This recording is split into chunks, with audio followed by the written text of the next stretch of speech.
নমস্কাৰ আপোনালোক সকলোকে পুনৰবাৰ আপোন চৰ্চৰ অন্য এটা ভিডিঅ' লৈ স্বাগতম জনাইছোঁ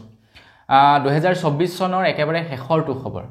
একেবাৰে শেষৰ খবৰটো লৈ সকলোকে স্বাগতম জনাইছোঁ অহা কালিৰে পৰা আৰম্ভ হ'ব 2025 চন নতুন এটা বছৰ আৰম্ভ হ'ব তো নতুন বছৰৰ আৰম্ভণিতে সকলোকে নতুন বছৰৰ শুভেচ্ছা জ্ঞাপন কৰিলোঁ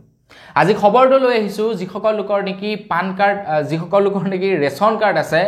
তো তেওঁলোকৰ কাৰণে এটা প্ৰয়োজনীয় খবৰ অৱশ্যে যিসকলে পুৰণি আগৰ পৰা পাই আহিছে তেওঁলোকৰ বাবে প্ৰয়োজনীয় খবৰ নহয় যিসকল লোকে নতুনকৈ ৰেচন কাৰ্ড লাভ কৰিছে তেওঁলোকৰ বাবে এইটো এটা প্ৰয়োজনীয় খবৰ 2024 চনত আমাৰ অসম চৰকাৰৰ ফালৰ পৰা বহু লোককে ৰেচন কাৰ্ড প্ৰদান কৰিলে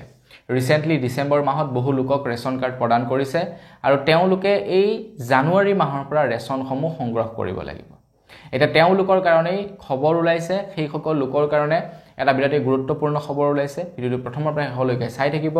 মই শ্ৰী পাণ্ডিত গৈ আপোনালোকে চাই আছে আপোন চৰ্চ আহক আৰম্ভ কৰোঁ আজিৰ ভিডিঅ' আগবাইছোঁ আজিৰ খবৰটোৰ ফালে খবৰটো দিয়াৰ আগতে লাইক এটা কৰিবলৈ নাপাহৰিব আৰু চেনেলটো যদি এতিয়ালৈকে ছাবস্ক্ৰাইব কৰা নাই তেনে চেনেলটো ছাবস্ক্ৰাইব কৰি ল'ব 2025 চনত আপোনালোকক মই গ্যাৰান্টি দিছোঁ নতুন নতুন খবৰ আপোনালোকে এইটো চেনেলত পাই থাকিব তো অসম চৰকাৰৰ ফালৰ পৰা ঘোষণা কৰিছে যে যিসকল লোকে নেকি নতুনকৈ ৰেচন কাৰ্ড লাভ কৰিছে ডিসেম্বৰ মাহত তো তেওঁলোকে জানুৱাৰী মাহৰ 1 তাৰিখৰ পৰা ৰেচন সংগ্ৰহ কৰিব পাৰিব বুলি জনাইছে এতিয়া বহু লোকে ৰেচন কাৰ্ডখন লাভ কৰিলে বহু লোকৰ এনেকুৱা আছে খেতিবাতি আছে তেওঁলোকক চাউলৰ দৰকাৰ নাই তেওঁলোকে ৰেচন কাৰ্ডখন লৈছে চৰকাৰী সা সুবিধাৰ কাৰণে যেনে ধৰি লওক আপোনাৰ সেই অৰুণোদয় আঁচনি হৈ গ'ল চৰকাৰী ঘৰ হৈ গ'ল এনেকুৱা ধৰণৰ সা সুবিধাসমূহৰ কাৰণে বহু লোকে ৰেচন কাৰ্ড আবেদন কৰিছে এতিয়া অসম চৰকাৰে কৈছে যে আপোনালোকে এই প্ৰথমটো যিটো নেকি চাউল সেইটো সংগ্ৰহ কৰিবই লাগিব কম্পালসৰি যদি আপোনালোকে বায়োমেট্ৰিক ফিংগাৰ দি পিনে চাউলটো সংগ্ৰহ নকৰে তেন্তে আপোনালোকৰ ৰেচন কাৰ্ড পৰ্যন্ত কাটি দিব পাৰে বুলি জনাইছে আজিকালি এটা নতুনকৈ সিস্টেম বনাইছে কি প্ৰত্যেক মাহত বায়োমেট্ৰিক দি পিনে ৰেচন কাৰ্ড সংগ্ৰহ কৰিবই লাগিব আগতে কি হয় আপুনি যেনিবা এই মাহত ৰেচনটো আনিব নোৱাৰিলে নেক্সট মাহত আপুনি ডাবল ৰেচন লৈ আনিব পাৰে কিন্তু এতিয়া সেই সিস্টেম নাই আপুনি যদি এই মাহত ৰেচন নানে নেক্সট মাহত আপোনালৈ ৰেচন নাহে